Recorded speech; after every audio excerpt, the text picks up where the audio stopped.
Estava eu um dia no YouTube e aí caí num vídeo de uma pregação de uma igreja lá de Fortaleza, né, com um dos coaches famosos aí que a gente tem pelo Brasil. E esse cara tava pregando e aí eu comecei a assistir, curioso, conheci ele como coach, né, não como pregador. E ele começou a pregar e eu percebi que era uma mistura ali de um linguajar coach com um linguajar de igreja, de pastor, de Bíblia, de evangelho.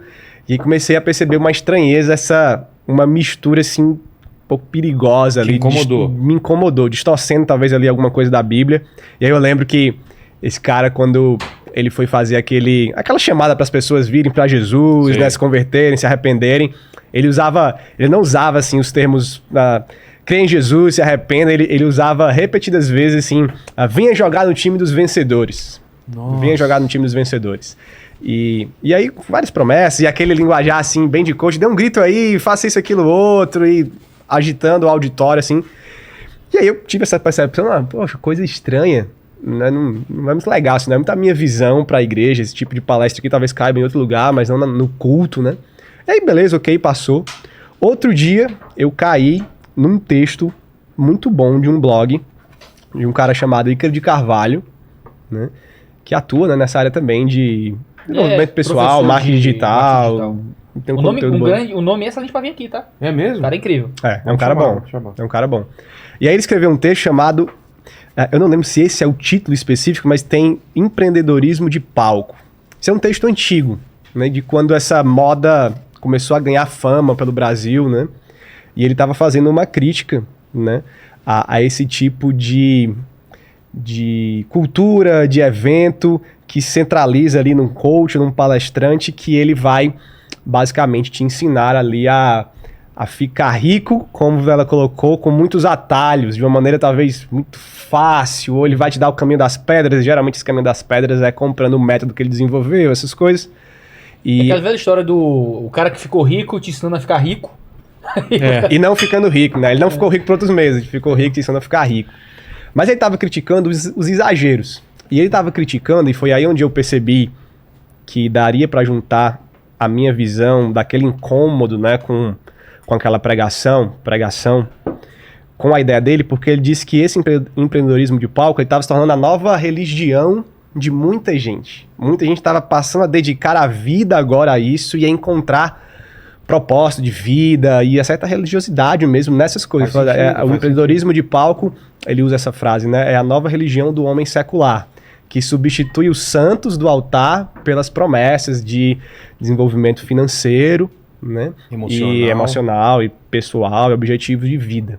Então ele estava fazendo essa comparação. Eu disse, poxa, isso casa bem com o que eu estava pensando, né? E aí surgiu essa ideia do nome Teologia do Coaching, que é essa mistura de trazer ferramentas do coaching de uma forma negativa para a igreja. Porque você pode trazer algumas ferramentas, né? Tem algumas coisas boas no coaching, várias coisas boas que as pessoas ensinam, e desenvolvimento pessoal e tal, de oratória, que funciona, né? Mas é quando você traz e você mistura a ponto de distorcer aquilo que a igreja deveria estar fazendo e deveria estar pregando.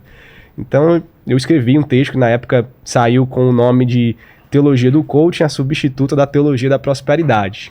Depois a gente pode tocar mais nesse assunto, e aí o tema cresceu, teve uma repercussão boa na internet, e eu comecei a escrever um livro sozinho, depois eu compartilhei com o Iago, e agora vamos escrever junto, e na hora, vai ser muito melhor, e a gente escreveu. Na verdade, a gente estava escrevendo ao mesmo tempo sobre o mesmo assunto, sem saber.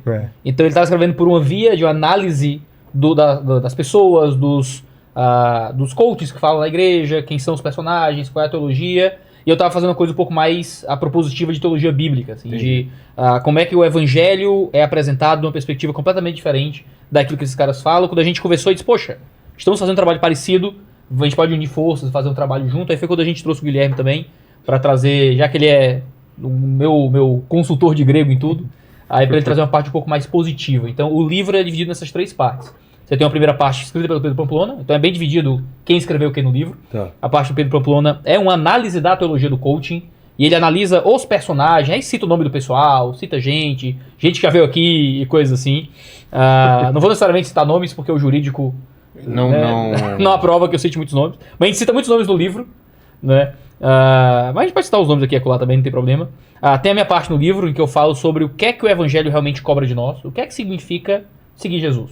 Né? E a gente apresenta essa perspectiva mais do peso e do custo de ser um cristão. Não é uma coisa que, eu sou crente, é isso aí, acabou. Tem um tipo de vida que você vive nesse cenário.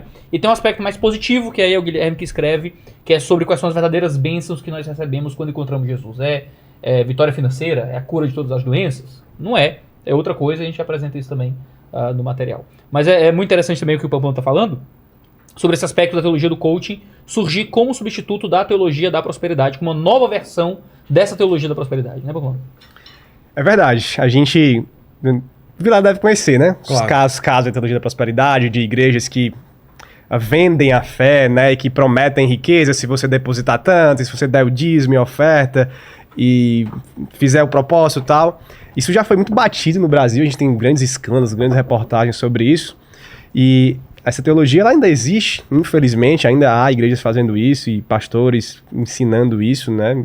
De maneira horrível. Mas ela já foi meio que colocada de escanteio por grande parte do público, vamos dizer assim.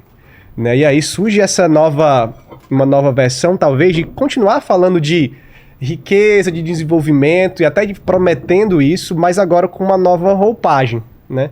Não mais daquela barganha com Deus de você... Começou a pegar muito mal. Começou a pegar muito mal, exatamente, né? Você tinha muitos escândalos, né? Também nessas mega igrejas de teologia da prosperidade, de o cara manda o cartão de crédito e, sabe, essas polêmicas todas. E com o envolvimento dessa galera com política, ficaram muito mais visados também. Exato. Se você é pobre é porque você não tem fé, se você não orou pouco, né? Se você não está conseguindo se desenvolver. E aí, a teologia do coach traz uma nova abordagem de continuar falando sobre isso, mas não agora com necessariamente essa barganha ou essa falta de fé ou esse tipo de dar a Deus para que ele te restitua e essas coisas. Ela traz mais um aspecto mais centrado no homem, de um enriquecimento, de um desenvolvimento em certa área, por meio do nosso trabalho mesmo, por meio da nossa ação. Só que isso parece bom, e num certo sentido é positivo, tem uma melhora em relação à teologia da prosperidade, mas em outro sentido é negativo, porque ela meio que tira Deus da jogada, assim, do centro da sua vida. Daí nós cristãos valorizamos muito isso, né? Nós trabalhamos, temos nossas responsabilidades, mas nós entendemos que as bênçãos vêm de Deus, nós oramos ao Senhor, dependemos dele, e a teologia do coaching, ela meio que coloca Deus, assim, como um espectador, que eu não vou mais barganhar com ele, porque a teologia da prosperidade, Deus vai fazer um milagre para mim.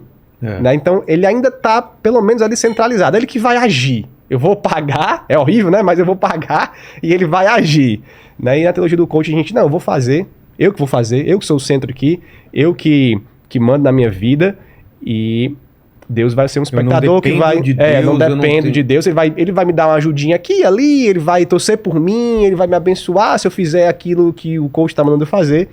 Então tem esse lado negativo. Por isso essa nova versão é mais palatável, assim, é mais atual. Né? E a gente tem...